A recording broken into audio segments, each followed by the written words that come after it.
ایک باپ کی وہ قربانی جس نے آسمان والوں کو بھی رلا دیا۔ ایک باپ کا سب سے بڑا امتحان۔ حضرت ابراہیم علیہ السلام نے خواب میں دیکھا کہ اللہ تعالیٰ انہیں اپنے بیٹے حضرت اسماعیل علیہ السلام کو قربان کرنے کا حکم دے رہا ہے۔ یہ وہ بیٹا تھا جو بڑھاپے میں ملا، جسے دیکھ کر دل کو سکون ملتا تھا، مگر اللہ کی محبت سب سے بڑھ کر تھی۔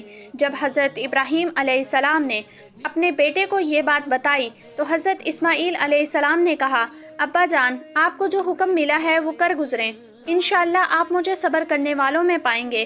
پھر وہ دردناک لمحہ آیا۔ باپ ہاتھ میں چھری لیے کھڑا تھا اور بیٹا اللہ کی رضا کے لیے گردن جھکائے ہوئے تھا، مگر اللہ کو یہ ادا پسند آ گئی اور حضرت اسماعیل علیہ السلام کی جگہ جنت سے دمبا بھیج دیا گیا۔ قربانی ہمیں سکھاتی ہے کہ اللہ کے لیے اپنی ہر پسندیدہ چیز قربان کر دینی چاہیے۔ اگر میری ویڈیو پسند آئی ہے تو پوسٹ کو لائک کریں، شیئر کریں